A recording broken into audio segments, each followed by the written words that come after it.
My name is Manish Gupta, and in this video, I'm going to talk about this paper, which discusses this interesting question about, can LLMs learn synthetic languages equally well? This paper won Best Paper Award at ACL 2024 and has a very interesting question. Can LLMs really learn synthetic languages equally well? Right? And the main reason why they worked on this paper is because some popular folks in the NLP community have been claiming that LLMs are equally capable of learning things that are possible, learning languages that are possible and impossible for humans to learn. So, consider, of course, the standard English language, but if you basically generate some variations of English, which are sort of very, very impossible for humans to learn, can LLMs also learn them, right? So, but popular folks have been saying yes, but there has been no validation, experimental validation, and therefore these folks do experimental validation. So first, let's understand how they are generating synthetic or impossible languages. Well, they generate three kinds of these synthetic or impossible languages, so to say. Now, when they say impossible, first let's basically talk about these ways of generating, and then we'll comment on why they are impossible in that senses. Okay. So shuffle, reverse, and hop, those are the three possible ways. In each of these ways, no shuffle, no reverse, or no hop basically means standard English. But all the other variants are basically different ways of generating synthetic variants, right? So, for example, consider this sentence: he cleans his very messy bookshelf. Now, of course, this no shuffle case basically shows how a standard GPT-2 small model tokenizes this string, right? Non-deterministic shuffle essentially is a completely random shuffle. So it's a non-deterministic one. There is no, this is irreversible. So you really cannot get back the original sentence out of the shuffled sentence, even if you, basically you cannot just get it back, right? On the other hand, there are these deterministic shuffle kind of variations where a particular seed is used so as to essentially get the shuffled sentence. So of course, you observe that the tokens have been jumbled ordered, but then the shuffled tokens essentially follow a deterministic way of shuffling with a particular seed. So you can use seed as 21, 57, 84, and therefore generate different shuffled sentences. Um, so that's that. Now, so the first red ones are essentially irreversible functions. The green ones are the ones which lack information locality. What does that mean? You take the entire sentence and shuffle it that way. The next shuffle ones basically involve local shuffle. What does that mean? That means that within a window of, let's say, 3 or 5 or 10, you basically do the shuffle. So for example, here window 3 basically means you take windows of 3, he cleans his, and you essentially shuffle stuff. So he cleans. Similarly, you take very messy books, the next three tokens, and then shuffle them up and so on. Okay. So you can do with windows of 3, windows of 5, window of 10, and so on. So it basically means that you have slightly unnatural word orders, but at least you retain information locality, right? Then you have even odd shuffle. Now, what that means is basically you take the original sentence, you take all the odd ones, so he, his, messy, and you just keep putting them one by one. No shuffling here in that sense is honestly. I mean, but the shuffling is in terms of taking all the odd ones, odd tokens, and putting them together, and then followed by all the even tokens, right? So here there is no if you think about it, this lacks hierarchical structure also. The hierarchical syntax structure of the English grammar is just broken here, right?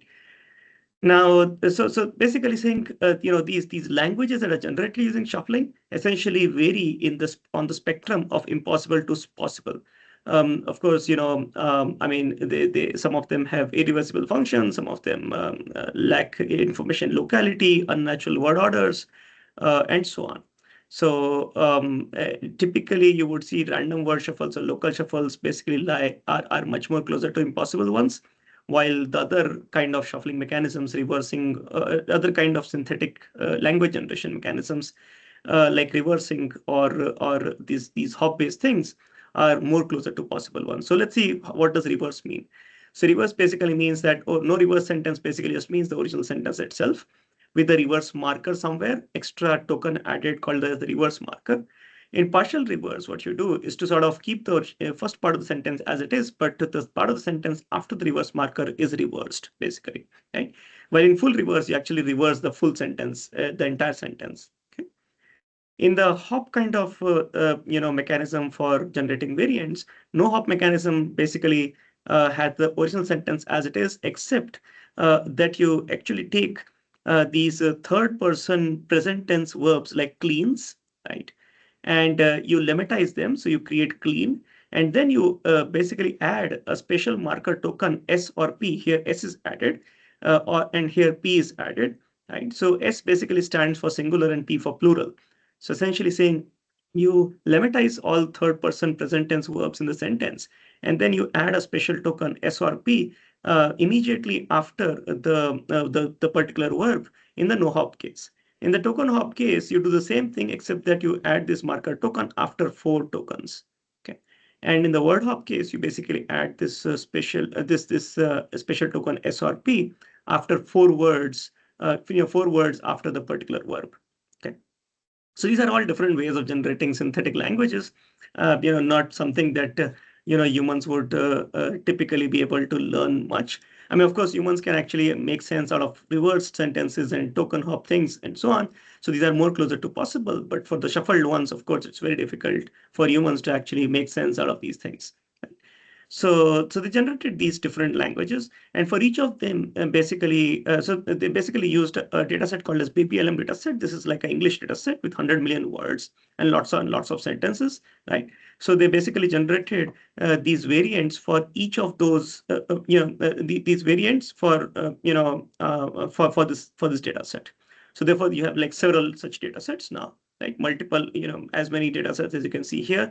So there are like there are about 10 shuffle variants and about overall, 3 reverse and 3 hop variants. So about 16 different variants of the original data set. Then they train a GPT-2 model from scratch for each of those 16 variants, right? And what do they observe? Well, I'll talk about the broad observations in the next slide, but in summary, the observation is that GPT-2 sort of struggles to learn impossible languages when compared to English as a control, challenging the core claim that Chomsky and others have made, right? So the idea is that just like humans, somehow GPT-2 also is really good at learning possible languages rather than these extremely shuffled or reversed languages. So here are more detailed results as to, can GPT learn synthetic languages equally well? So there are a few experiments that they did. So in the first experiment, as I mentioned on the previous slide, essentially they trained models on possible languages. And what did they find? So essentially here are the results of perplexity, right? For various languages, shuffled languages, reverse languages, and hop-based languages, right? And what do you observe? So of course, there's a no shuffle, no reverse, and no hop case. You observe clearly that the perplexity is the lowest for the no shuffle, no reverse, or the no hop case. However, what you observe is that languages which are closer to possible ones like hop and reverse, you observe that a token hop and word hop are not too bad. They are very close in terms of perplexity with the original no hop case. Similarly, partial reverse and full reverse are not very far away from the no reverse case. However, languages that are really difficult or impossible in some ways, with a whole bunch of non-deterministic shuffling and non-deterministic shuffling, local shuffling, and so on, they are actually they have higher perplexity, much higher perplexity values. Please note that lower the perplexity, the better it is, right? So essentially what is observed is that models trained on possible languages learn more efficiently, while impossible languages are harder for GPT-2 to learn, right? Now, further, as a second experiment, what they did was to basically take sentences like this. And this particular experiment they did only for hop-based languages. So they took the original sentence, he cleans his very messy bookshelf, right? And then they sort of took the sentence as was present in the no hop case, right? With the singular, with the S marker here, right? And then they created an equivalent sentence without the S marker. Okay. So here they basically do an experiment, what is called as a surprisal check, right? So essentially, the idea is to check if the language models learn natural grammatical structures better than impossible grammars, right? So of course you can actually learn the model on all the 3 different corpus. So essentially no hop, token hop, and word hop. And then what you can check is that if you give this sentence, to a no hop model or to a token hop or a word hop, what kind of surprises do you see, right? So a surprisal is essentially, or rather, in this case, actually, you don't give the same sentence to all the three models. You basically give the sentences in their own languages to these models, and you compute the surprisal value as negative log likelihood for the particular, special singularity or plurality marker, the singular versus plural marker, given the previous two words. And the idea is that, of course, you use this, the marker is basically placed after four tokens or four words in token hop or word hop case, right? So what you observe, you basically observe that the surprisal value is lower for the no hop case compared to the token hop or word hop case. Now, of course, this surprisal value, of course, drops as you train more and more. So 300, 600, 900, as you train more and more, you see that the surprisal value drops, but still the surprisal value essentially remains much lower for the no hop case compared to the token hop or the word hop case.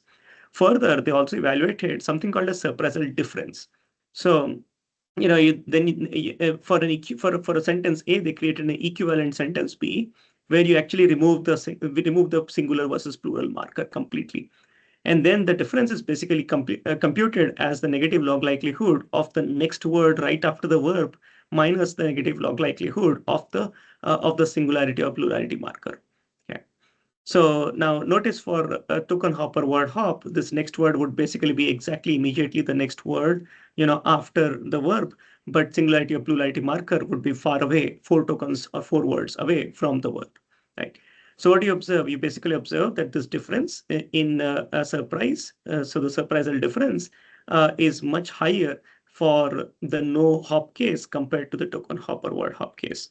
So, and this basically holds even as you learn more and more. As you learn more and more, of course, the difference gets larger because for a good model, right, it expects that there will be a singularity marker. You've trained on it, so it expects the singularity marker to be present compared to directly the next word appearing right after the verb.